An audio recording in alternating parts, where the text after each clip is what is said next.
All right, it is Sean Lowe with 94.9 WDKB Radio in DeKalb. It is the Small Business Development Webinar Series, and we're talking about finances. I'm joined by Dr. Jock Samise. Hello, Jock. Thanks for joining us today. Thank you, Sean. And we have Donna, and she is a financial... Donna, remind me again. You just told me 37 seconds ago, and I already forgot what it was. You're a financial consultant? Financial advisor. Financial advisor. I knew I was wrong. All right, and you're with... Paradise Financial Partners. See, that way I didn't screw it up that time. That way, yeah, there you go. Guys. All right. And so Donna, you do have a last name too, right? Oh, right. Yeah, Donna Adams. Okay. I knew that. I knew that. I was just testing you to see that you knew that. But, I try to remember that. All right. So we're going to talk about finances today. And Dr. Jock, as I like to call you, we're going to let you kind of steer in the direction that we have talked about earlier about where we're going to go with this today. Okay, sounds good. Actually, I saw this program that Donna presents years ago, and it really helps business owners kind of get a feel or a handle on some of the things that can really bite them in their behind at different stages in their business. And all of this is practical information that is really scary when a business owner starts to think about that. So, Donna, would you say that was a fair synopsis of the program? Absolutely. You're doing good, Jack. All right. Yeah, and here's the thing. It's called business killers. So these are things that could seriously kill your business. And Donna, how do you want to kick it off? Do you want to tell your Steely Dan story, or are we saving that? No, we can tell that. Because, sometimes business owners, they don't understand the importance of a business plan. And some of your best people, like Steely Dan, as Jack said, they thought they had it together, and they put together a business buy-sell agreement. And through that buy-sell agreement, it seriously mapped out what was going to happen in their life should something happen to one of them. Well, when one passed away, it was well and good until it came time for the widow to say, "Hey, look, I don't think this is valued correctly, the business." And she wanted her fair share, but the buy-sell agreement was put in place, and it hadn't been reviewed for over 10 years.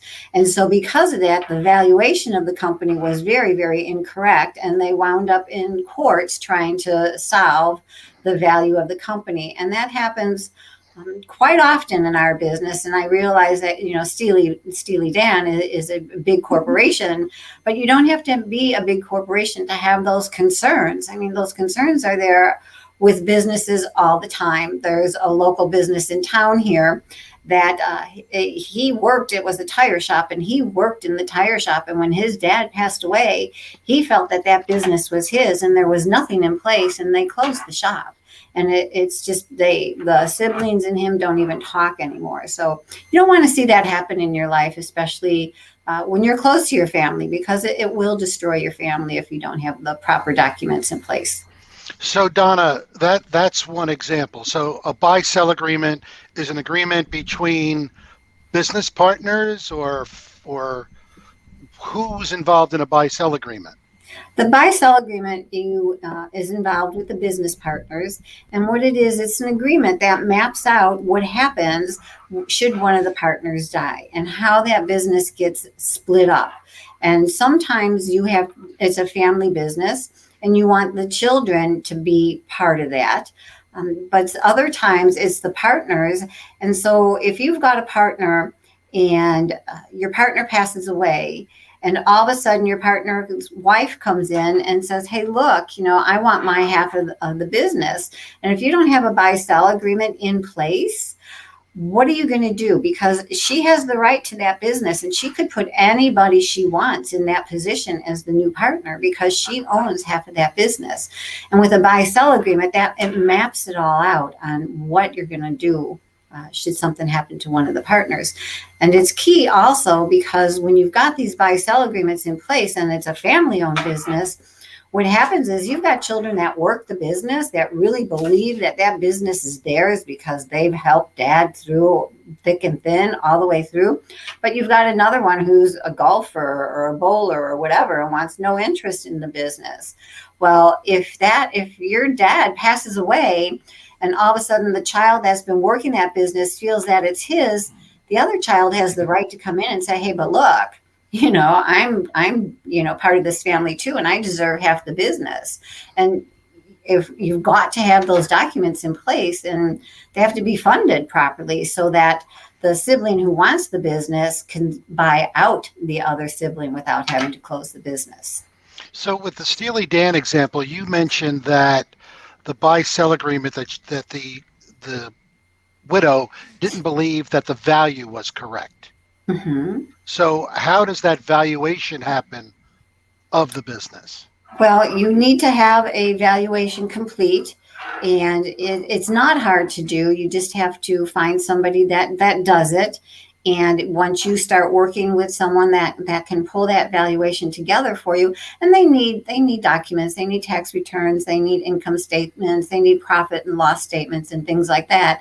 And that's how they determine the value of your business. And sometimes people will say, when you ask them the question, do you know the value of your business? And they'll say, well, kind of, or you're not really. That's a problem. That's key right there, that you really need to look at that and develop that value of your business so that you know what's happening with it. And it's not only for, if something should happen to a partner or something like that. What if you want to sell the business? How much are you going to sell it for? I don't know. I get that so often.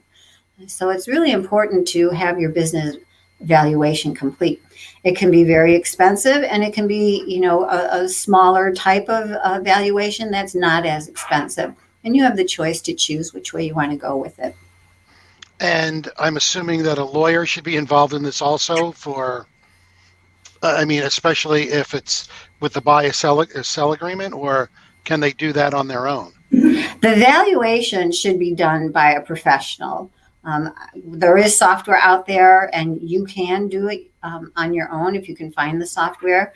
I do have software available. If anybody ever needs that, I can help them out with that. But then once you get the valuation set up, it's really important to get an attorney involved now, because the attorney has to understand what your goals are and what you want to do, whether something happens to you, a tragedy, you become disabled, whether you pass away, or whether you just want to sell that business. There's different documents that the attorneys need to draw up for you. So you mentioned about family members. So Sean and I are partners. Sean dies. I'm sorry, Sean, I wasn't going to kill myself. And Thanks, Jack. And Sean's wife wants in on the business. So that's one. What happens if we don't want, or the wife doesn't want to get involved in it? Are there other scenarios where family's not involved? Oh yeah, and that's part of the agreement, the buy-sell agreement. You need to sit down and talk about it. You need to understand if something happens to Sean, what does your family want to do with the business? Do they want to sell it? Do they want to sell their portion? And if they do, that's where I mentioned that you need something in place to fund that, so that Jack can pay them off, not have to sell the business, and keep the business up and running. So how would that payment, not the payment, be structured, but what are some of the ways that the funding could be done? The funding is typically done through life insurance policies if there's a death, all right? Because if there's a death, then the death benefit will pay off. And basically what you do is you take a policy out on each other. So Sean, you would take the policy out on Jack, and Jack, you would take the policy out on Sean. And a lot of people say, well, how's that possible? You know, as long as there's a vested interest in somebody, you can take an insurance policy out on them. And then once that policy is in place, you just have to make sure you continue to make the premiums.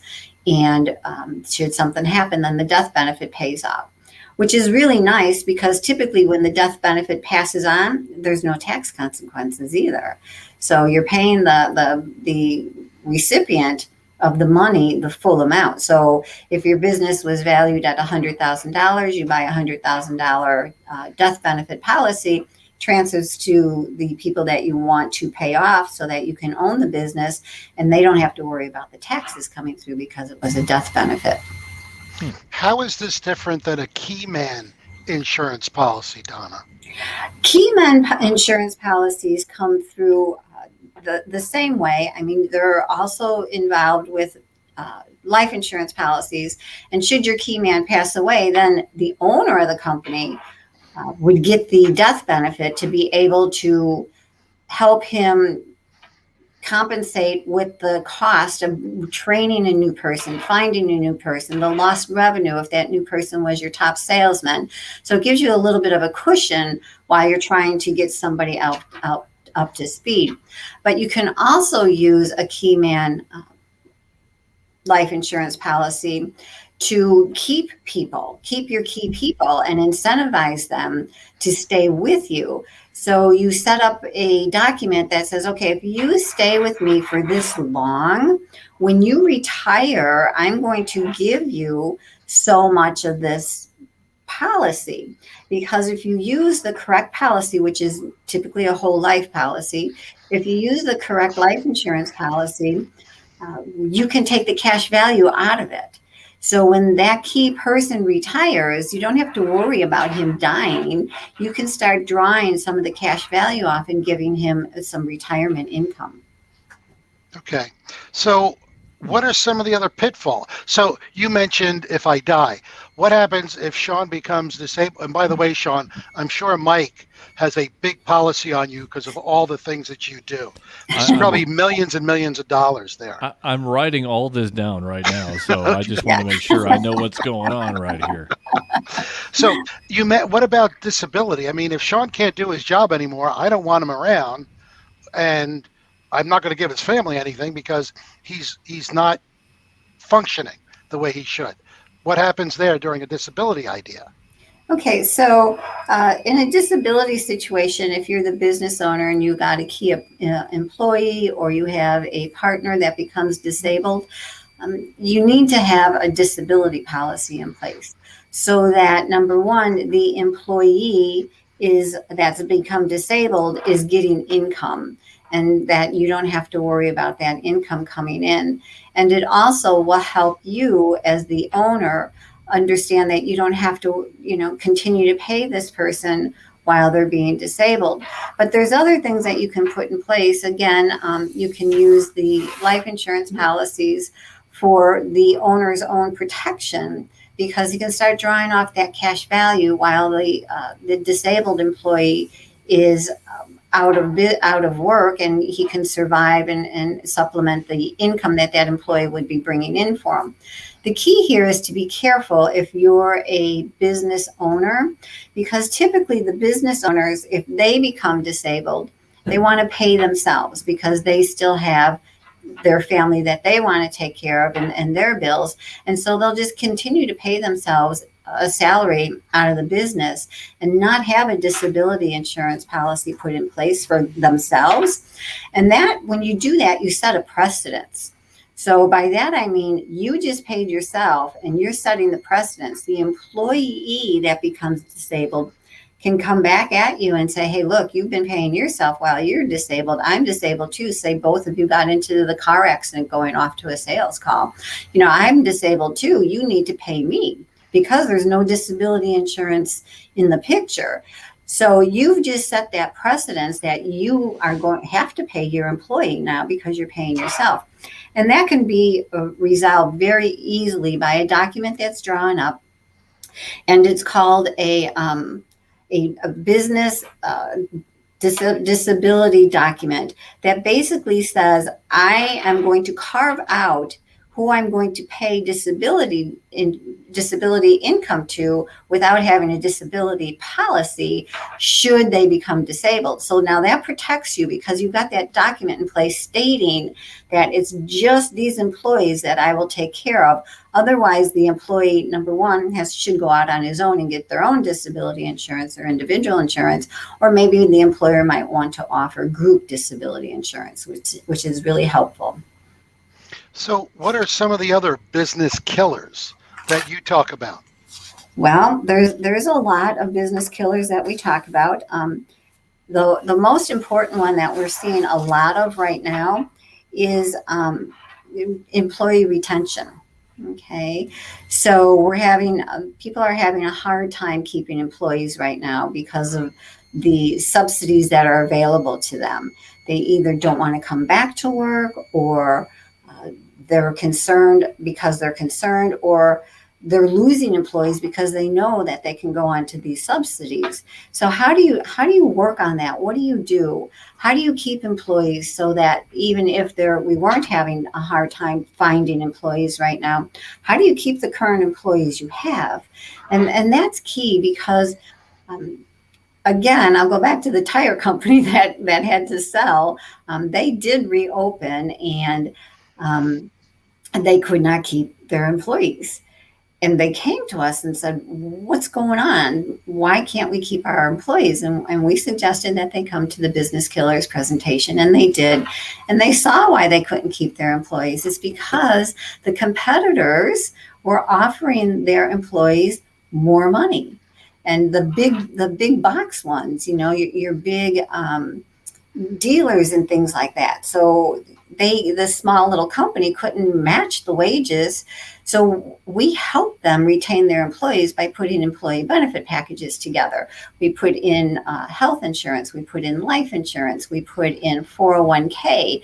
And so now when they try to go to a dealer or a competitor, they're thinking about it because we've got the benefits in place. We had another company that was trying to hire new employees. It's a plumber, and they could not keep the employees. They couldn't get the apprentices that they needed to get their business up and running because they're growing very rapidly. And we helped them put an employee benefits package together. And because of it, they've been trying to get this one employee forever, and now they've got him because he's one of the only small companies that offers employee benefits now. And now they were able to also open up another shop of like 50 miles down the road and staff it because of the benefit program. So it's important in today's world to make sure that you've got that. And it's low cost. It doesn't cost the employer very much money. And again, you can carve out. You don't have to give it to all your employees. You can carve out the employees that you want to give it to. Jock, listening to Donna talk about this, if you're starting a new business or thinking about starting a new business, there are so many things that you have to consider before you even get to that point. And I would assume that, Donna, would you suggest that a lot of what you have talked about should be in somebody's business plan if they're going to move forward? I mean, I would assume it should be, but I'm guessing most of the time it's probably not. It's not, and we see it a lot. And one of the things that we do quite often in our office here is we'll get the whole family together, and we'll sit down at the table, and we'll say, okay, at the conference table, and we'll say, okay, we're going to set up a scenario here. Dad just died. What are you going to do? And it happens almost all the time. Dad starts talking. Well, we're going to do this and we're going to do that. It's like, no. You just died. What are you, as the business owners, the partners, the family, what are you going to do? And it makes them realize that they don't have a plan in place. They don't know what they're going to do. And it's really an eye-opener for business owners when we do that exercise with them. I mean, we've been doing this for 19 minutes, and several people have passed away already, even just during this webinar. I'm a little concerned. One of them was me, so just want to point that out. Twice, I remember. Yeah, I think I've passed away twice now, thanks to Jock. But we didn't disable you, so that's coming next. Yeah. So, Donna, you talked about death. You talked about disability. You talked about retention. What are some of the other business killer ideas that you guys can fix? Yeah, the other one is people quite often have their business be their retirement plan. So in other words, when you're ready to retire, you're just going to, again, sell that business. And quite often we ask the question, how much are you going to sell it for, as I mentioned earlier? But the bigger question is, who are you going to sell it to? Because see, all of their assets, everything is in that business. And because everything's in that business, it causes a problem when you want to retire. A good example is we had a cute little, I'm 100% Sicilian, so don't take offense here. But careful. Yeah, sorry, Jock. Don't mess with her, Sean. I'm not. I've already died twice here. I've passed away twice. I'm not doing it a third time. But we had a cute little Italian grocery store in town here, and I would go there all the time. It was a little bit of a drive for me. It was in town over. And I would go there all the time just for their produce, because the produce section was like half the grocery store. So they were there forever. And all of a sudden, a Mariano's opened up across the street. The day Mariano's opened, the day they opened, they closed. Now, they didn't have any plan in place of what would happen if a big box store comes into town like that. So it's really important because, see, they couldn't sell the business anymore because Mariano, their competitor, was across the street, and all of their money was wrapped up in their business. So what you need to do when you're thinking about exit strategies for the business, look at where your assets are. And maybe if you go to sell the business, maybe you should own the building, but sell the business. And then whoever you sell the business to will pay you rent or lease the building from you. And so now you've got some retirement income coming in. So there's strategies like that you need to look at to make sure that all your eggs aren't in your business, because you might think your business is valuated at something, you find out it's not valuated at that, and then what's going on around you. It's really important to constantly watch what's happening around you when it comes time to sell your business. Now, Jock, when all the things that Donna just mentioned here, and when I mentioned, putting together a business plan, I'm assuming, because we're on this webinar, that all those things are something that the Small Business Development Center can help with, including, directing them to somebody like Donna or Donna herself. Yeah, and you're absolutely right, Sean. The business plan is part of it. I personally have an issue with business plans because as soon as you finished writing it, it's obsolete. So people don't realize this is an ongoing, living, breathing kind of thing. And yes, the SBDC has resources that we could introduce you to, like Donna, to help you in your business. Donna, you talked about the retirement, the business being the retirement. Well, in what's happened with the pandemic over these last couple of years now, I have friends of mine, I know, Sean, you don't believe it, but I have friends who actually own a catering business in Philadelphia. And that was going to be their retirement. But because the University of Pennsylvania was one of their biggest customers and nobody was at the university anymore, they had to draw from that retirement plan, the business, to kind of stay alive so they could fight another day. So I think a lot of those entrepreneur, small business owners, can't separate those two things and how important it really is, and especially with what just happened. Because they're still in business, they're struggling, but they're doing better now. But that's a very big consideration. All right, so what else? Is there another killer? Well, the other killer is taxes. That's huge, because people, they don't understand the implications of taxes. And what you have to understand is huge here, is that when you're a business owner, you do have a silent partner. And his name is Uncle Sam, okay? Uncle Sam's there whether you like it or not. And so you've got to prepare for those taxes, and you need to put some plans in place so that you don't have to pay all those taxes. One of the huge things that will help is what they call a defined benefits plan. And basically what you're doing is you're creating pensions for yourself, and all the money that you can put into this pension plan, you're paying to yourself, and it comes off the top of your taxes immediately. So some of the clients that I have that use this a lot, as like veterinarians, they use it because they make some good veterinarians make a lot of money, and they don't want to give it to their partner, Uncle Sam, so they put a defined benefits plan in place. Realtors are another source of businesses that use these defined benefit plans, because what you're doing is you can put a lot of money away into these plans because they're projected out based on your age. So if you're 40 years old, the retirement age that the government allows us to use is age 65. So you've got 25 years before you retire. So the amount of money you can put away is the value of the dollar 25 years from now. So you can get a lot of money in these plans, not limited like you are in a 401k or something like that, because the government regulates how much money you can put in there. So if you put $200,000 in there, that's $200,000 off your tax bill that you don't have to pay taxes on. Now, when you retire and you start taking that money out, yes, you're going to be taxed on it. However, you take it out in smaller increments so that the tax bill is less. Now, a lot of people say, oh, I'm not going to make as much money when I retire, so I don't want, I'm not worried about taxes, taking the money out because of the fact that I'm going to be in a lower tax bracket.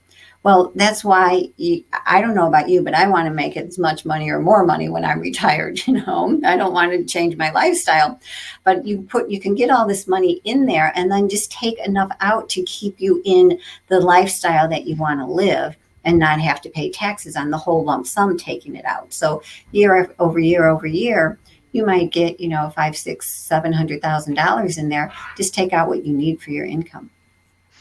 Donna, that's an interesting point, because you mentioned your your partner, Uncle Sam, and you also mentioned valuation. And all too often, and this is one of the things the SBDC does also, Sean, one of the issues is I own a business and I don't report all the money that I'm making so that I don't have to pay taxes. But at the end of the day, when you go to sell the business, your income the reported income isn't what it really is. So, there's a catch-22 here. Do you pay it now or do you pay it later? You always are going to have to pay it, either with a lease amount of revenue for the valuation or to Uncle Sam, later on. Donna, any final things we should know? One of the things is I do have a questionnaire, and I can make sure Jock gets the link to it, where you can just go through some very, maybe 10 minutes of your time and answer these questions, yes or no, and score yourself and be honest with yourself and see where you are with your business. And it gives you a score barometer. It's actually called the Business Barometer. And it will let you know where you are with making sure that these 6 concerns don't kill your business. And so if anybody wants that, you can contact Jock and he'll make sure that we email it off to them and get their answers. And then you can understand where you need to start and understand what's most critical. What's the most critical point on this little barometer? And then go to the SBDC and have them help you. And they have the resources to get you going and help you fix that part of your business that's going to be an issue down the road. Yeah, you two are giving me a lot more credit than I really deserve, because I just do this for fun. So, Sean, did you have any parting remark? Look, it's like I'm the host all of a sudden. Sorry, Sean, I didn't mean to do that, but... I don't know why I'm still here. I should have just left, and you should have called me when you were done, I guess. No, I seriously though, which is very rare, but seriously, when someone really fills out this barometer, which does not take long, it just opens your eyes to, I better do something, or all the hard work that I put into this, all the times I struggled with my business, all the things that I sacrificed for my business could go up in smoke, and it just is not worth it. So, being cognizant of that is key, and then doing something about it is probably even more important. Yeah, and that is one of the business killers also, is procrastination. So you realize that you've got an issue, but you're too busy building your business to get it taken care of. And the risk barometer will help you understand the importance of it, that you need to get this done. And I think just some of the takeaways that I've heard from, listening to everything that Donna had to say was, again, if you're just starting out, you're thinking about opening a business, just run through every possible scenario. You got to think this all the way through to the end. And I think the end game is the one thing that a lot of people leave out based on what Donna had said. Like, they don't think about what are they going to do when they get to retirement age. They don't think about what are they going to do if something happens to one of the partners, if you have a partner. If you're the sole proprietor of the business, what happens to the business after you pass away? All those things, I think you have to think it through all the way to the end before you even start. And as you said, Jock, once you write a business plan, it's already obsolete. It's already out of date because it's ongoing, and you need to continually follow it. And boy, there's a lot to owning a business, and I hope that people really think it through before they start opening one. Yeah, and that's why people fail, because they're not thinking about all those things, and they're not tapping. And I don't mean to do this plug, but they don't tap into the resources that are available, like a small business development center, which actually costs them nothing. So it's just amazing to me that more people throughout the country don't use it. Well, all the more reason why we're doing this webinar series is hopefully that people will take a look at these and they will think twice, or at least give it some more thought about opening a business, or at least consulting financial consultants and the Small Business Development Center and lawyers and everything else that they have to do before they actually open the business. Right. Absolutely. All right, guys. Well, thank you so much for taking the time out today. We really do appreciate it. Just another series in the Small Business Development webinar series that we have been so lucky to partner with Jock and the rest of the Small Business Development Center. We appreciate your time. And Donna, thank you for your time again today. Oh, you're so welcome. Thank you for having me. Thanks, Sean. Thank you, Donna. Take care. Okay. Bye-bye. Bye.